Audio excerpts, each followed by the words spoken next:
Olá! Pasto degradado, a gente sabe, é prejuízo na certa. Mas, e se fosse possível virar esse jogo?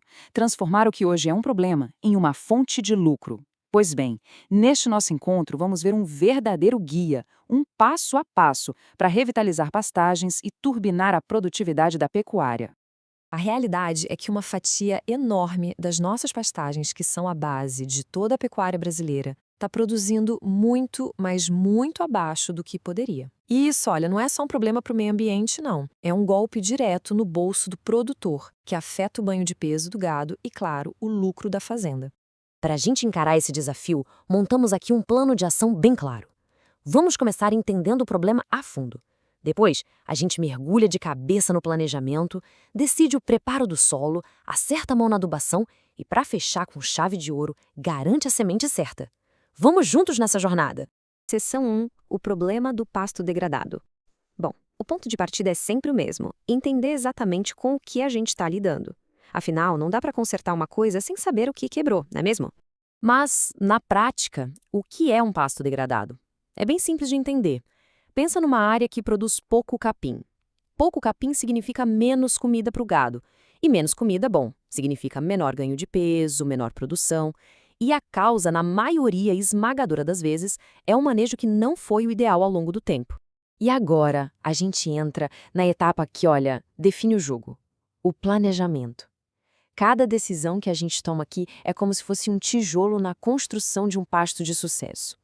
Um bom plano é, sem dúvida, a melhor forma de evitar dor de cabeça e prejuízo lá na frente. Escolher a forrageira, seja uma braquiária ou um panicum, é como escolher a ferramenta certa para uma obra. Não adianta ter o melhor martelo do mundo se o que se precisa é de uma chave de fenda. É fundamental pensar no clima da região, no tipo de solo, na resistência a pragas como a cigarrinha e, claro, no sistema de produção. Errar aqui é colocar todo o investimento em risco. E aqui, pessoal, tem um ponto que é simplesmente inegociável: a análise de solo. Ela não é um gasto, não é um luxo, ela é um mapa do tesouro. Essa análise que vai dizer exatamente o que o solo precisa. E um detalhe crucial: tem que ser feita com pelo menos 3 meses de antecedência. Isso dá tempo de planejar com calma e comprar os insumos sem aquela correria de última hora. E essa imagem aqui ilustra bem essa mão na massa. A gente vê todo o processo, desde a limpeza do local onde vai ser coletada a amostra, o caminho em zigue-zague pelo talhão para garantir que a amostra represente a área toda, a mistura que vai criar a amostra composta, até a identificação correta. Cada passo desses é fundamental para ter um resultado confiável lá do laboratório.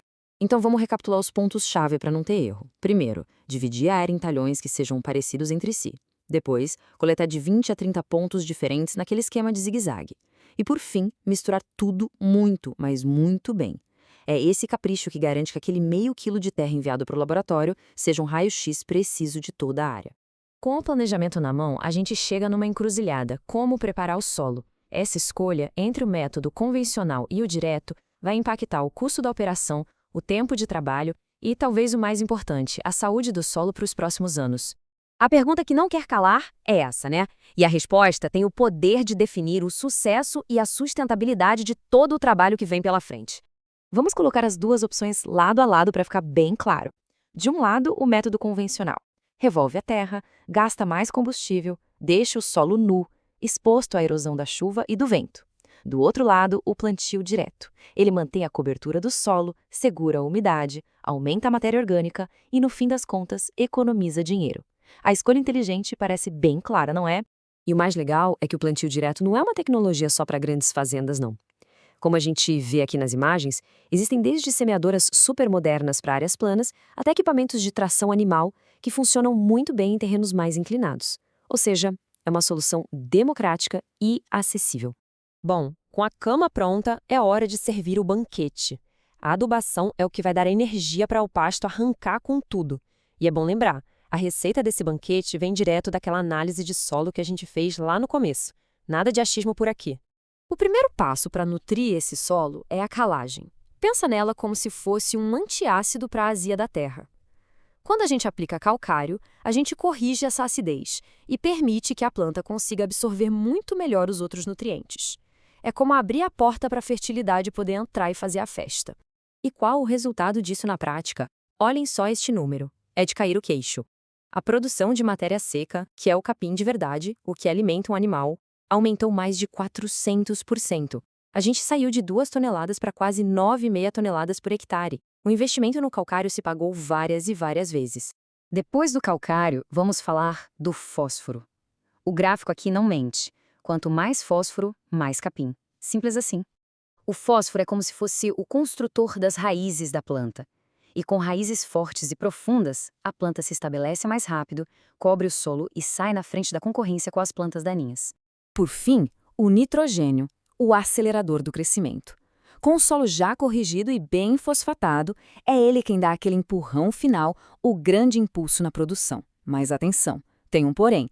Não adianta nada produzir um monte de capim se o gado não consegue comer. Adubar com nitrogênio exige um manejo de pastejo mais afinado, senão é como encher o tanque de uma Ferrari para deixá-la parada na garagem. Chegamos na última etapa e, olha, ela é absolutamente decisiva.